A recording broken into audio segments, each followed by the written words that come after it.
In this video, we'll look at some examples where we use right triangle trigonometry to solve some problems. Let's start with example 1. What is the value of x in the following picture?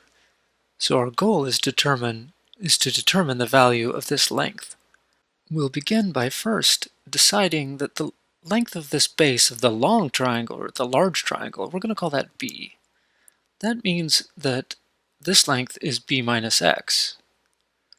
So if the whole length is b, and this length right here is x, then the remainder is b minus x. So now what we have is we have two right triangles. We have a smaller right triangle, where the base is b minus x, and we have a larger right triangle, where the base is b. So let's start by looking at the smaller one. So let me just shade it in. This is a right triangle where the altitude is 100 and the base is b minus x. We have here an angle of measure 50. So the 100 is the opposite side. So let's just label this as OPP for opposite. And the b minus x is the adjacent side, adjacent to this angle of 50 degrees. So the trigonometric function that relates the opposite side to the adjacent side is the tangent function. So tangent of 50 degrees is the opposite side, which is 100, divided by the adjacent side, which measures b minus x. Of course, we do not yet know what b minus x is, but we know that that's the length of the base. Okay, that's the small triangle. What about the bigger triangle, the bigger right triangle? Here we have an angle 20 degrees in measure, and we have the opposite side to that 20-degree angle measures 100, and the adjacent side measures b, whatever b happens to be. In that case, we can say that tangent of the 20-degree angle, tangent of 20 degrees, is equal to the opposite side, which is 100, divided by the adjacent side, which in this case is b. So now we have two equations and two unknown quantities, b and x. So we can use these to determine the values of b and x. We only need to know the value of x. So let's start with the second equation. Tangent of 20 degrees is 100 minus b. So this means that b is equal to 100 divided by the tangent of 20 degrees. So we can take this value and substitute it in for that b. Maybe we don't want to do it just yet. Let's solve for x first. So we're going to take this equation and we're going to solve for x. So first we'll multiply both sides by b minus x. So we'll have b minus x is equal to 100 divided by tangent of 50 degrees. So what I'm going to want to do is take that b and plug it right into here. But let's do that in just a minute. First, let's solve for x. So the first thing that we can do is we can subtract b from both sides. So we'll have minus x is equal to minus b plus 100 divided by tangent of 50. 50 degrees, that is. And now we'll take this value for b and plug it in right there.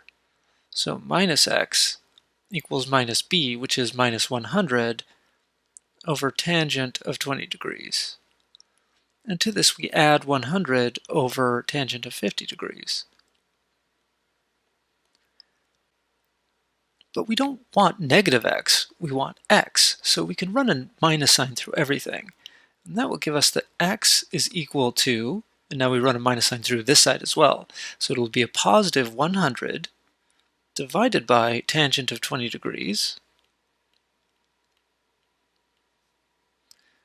And now instead of a plus, it'll be minus 100 over tangent of 50 degrees. This is the kind of thing we wouldn't be able to do in our head very likely, but we can use a computer or a calculator, and we get that x is equal to 190.837778. Well, it keeps going. So we probably want to round that off somewhere and say something like x is approximately equal to 190 point, let's say, 838. And that's our answer. Let's do another example. The angle of elevation to the top of a building is found to be 5 degrees from the ground at a distance of 1.2 miles from the base of the building. What is the height of the building in feet? And it asks us to round to the nearest foot. Well, the first thing to do is to draw a triangle to describe this. So I'm going to imagine that I have a building that's 1.2 miles away. So the triangle is going to look something like this.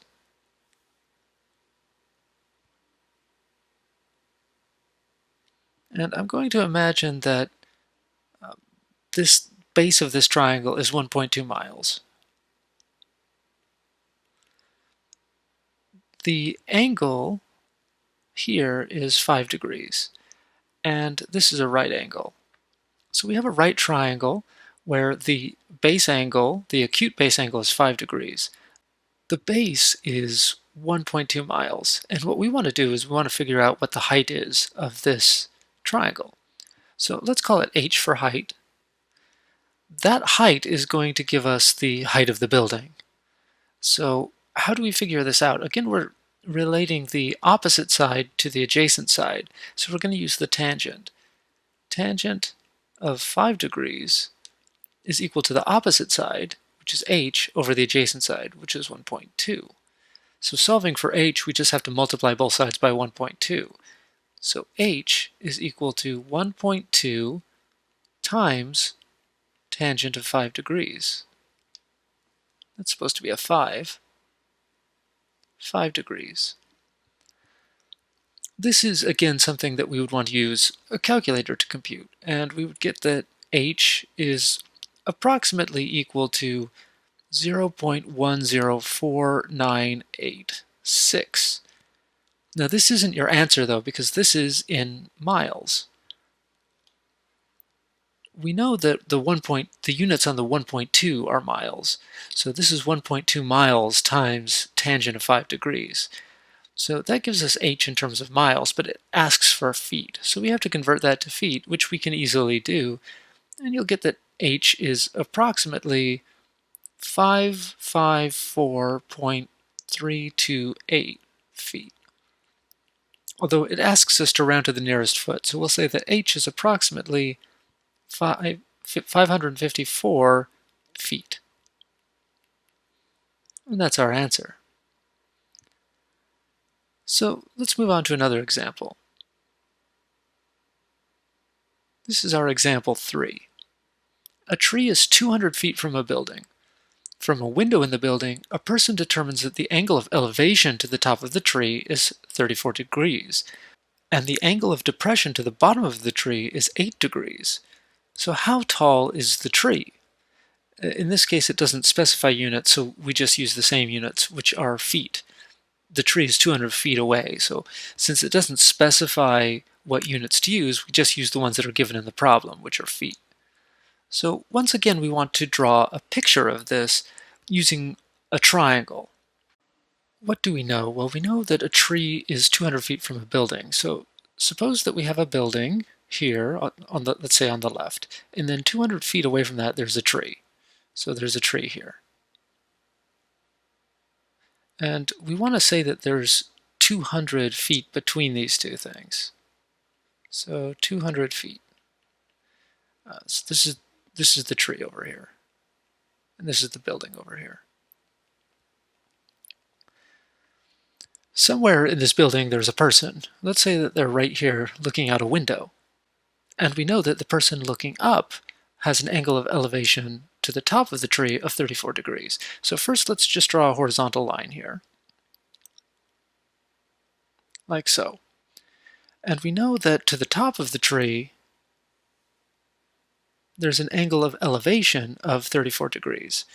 So the angle of elevation is the angle made looking up. The angle of depression is the angle made looking down. So the angle of depression to the bottom of the tree is 8 degrees. So that's quite small, but let's draw it like this. So let's say that that's 8 degrees. And let's just cover this little bit up here. Okay. So what we're suggesting here is that this is the bottom of the tree. So it's probably going to be the bottom of the building as well. So that's the bottom of the building, let's say. So let's just get rid of that little excess there. Okay. So there's a person right here. Right there. Or down a little bit, I guess. Right there. And from their window, the angle of elevation to the top of the tree is 34 degrees. So this is the top of the tree. So the angle of elevation is the angle made looking up. The angle of depression is the angle made looking down to the base of the tree, and that's 8 degrees, and that's what we're told. So what we want to do is we want to figure out what the height of the tree is. So let's say that this length is A, and that length is B. So in other words, the height of the tree we'll call x. So what we're looking for is x equals A plus B. We're going to want to figure out what A is and what B is, and once we have that, we can add them together to get x. Now, it might seem like we don't have enough information here, because the only distance that we have is the distance between the building and the tree. But we do have the angle of elevation and the angle of depression, and together, these three pieces of information are all that we need. And why is that? Well, let's look at what we've got here in this picture. We have a triangle, but we're not really interested in this big triangle. What we're interested in is the two smaller triangles, because these are both right triangles. So this is a right angle here, and this is also a right angle. So notice that the side A is opposite the angle 34 degrees, and B is the side opposite the angle 8 degrees. The other thing we know is this length here. This length is 200 feet. But for both of these angles, 34 degrees and 8 degrees, this 200 feet length is the adjacent side. It's supposed to be 200. Let's rewrite that.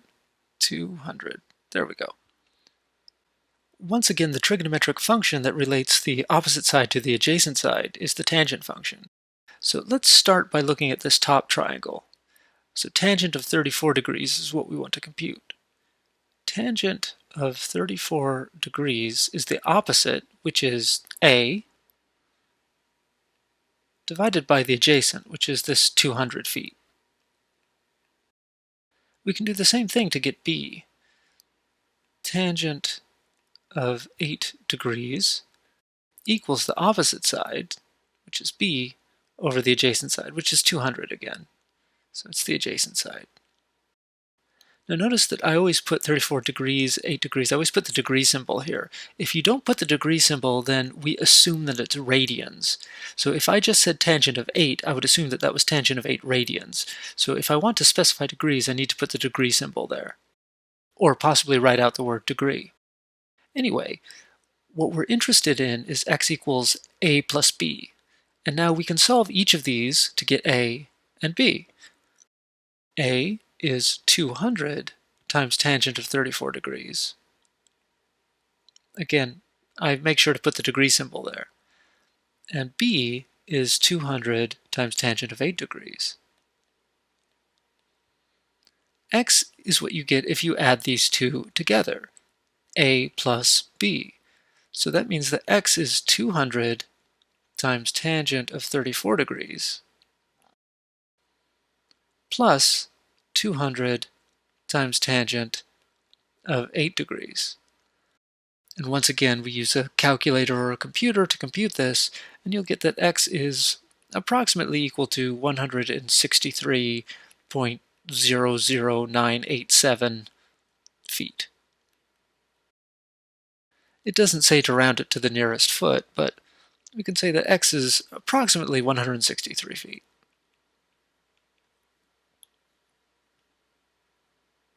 And that's our answer.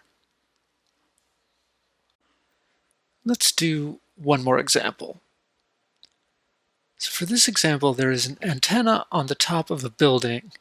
Standing 300 feet from the base of the building, the angle of elevation to the top of the building is measured to be 38 degrees, while from the same location, the angle of elevation to the top of the antenna is measured to be 42 degrees. So what is the height of just the antenna? So let's draw a picture again using triangles. So we know that we're 300 feet away from a building. So let's say that we're standing here. And let's say that the building is here. Something like that. This is the building. Now we know to the top of the building, the angle of elevation is 38 degrees. So that means if we measure this angle, the angle of elevation to the top of the building, that's 38 degrees. Now the other thing that we know is that on top of this building there is an antenna. So it goes up a little bit more, like so. And we know that the angle of elevation to the top of the antenna from the same location is 42 degrees. So if we draw this in, so this angle is 38 degrees, and this larger angle is 42 degrees. So what it wants to know is what is the length of just the antenna. So it wants to know this length right here. So we're going to call this length x, and we want to figure out what x is. So we don't know what the height of the building is, but we might need to know that too. So let's specify the height of the building as being h. So the height of the building is h. We also know that the distance away from the building is 300 feet. Notice that we have a right triangle. Actually, we have two right triangles. We have a smaller one where the acute angle is 38 degrees, and we have a larger one where the acute angle is 42 degrees. Once again, we're going to make use of the tangent function. So first, what we're going to look at is we're going to look at tangent of the smaller angle, 38 degrees. 38 degrees is this angle here. So the triangle that we're looking at is the smaller triangle, like so. If we just shade it in a little bit. So tangent of 38 degrees is going to be the opposite, which is h, over the adjacent, which is 300. So that's going to be h over 300. That can tell us what h is. So h is equal to 300 times tangent of 38 degrees. Now, I'm not going to compute what that is just yet. I'll wait until the end before I do any of my computations. The next thing I'm going to do is I'm going to look at tangent of the larger angle, which is 42 degrees. Now that's this angle here, that's the bigger angle. This is still going to be opposite over adjacent. Now the opposite here is this whole length. It's the height of the building plus the height of the antenna on top. So it's that whole length, which is h plus x. So the opposite is h plus x. The adjacent side is this distance here, 300. So that tells us that h plus x is equal to 300 times tangent of 42 degrees. So we now have two equations. We have h equals 300 tangent of 38 degrees, which is just some number, and we have h plus x is equal to 300 times tangent of 42 degrees, which again is some number. The thing we're interested in is x. X is the length of, or the height of just the antenna. So x is what we're looking for. This is what we want. So x is equal to 300 tangent 42 degrees minus h. But we know what h is. H is 300 times tangent of 38 degrees. So x is 300 tangent of 42 degrees minus 300 times tangent of 38 degrees. And using a computer or a calculator, we get that this is approximately equal to 35.7355, and of course it keeps going. So that tells us that the height of the antenna is approximately, let's say, 35.74 feet. And that's our answer.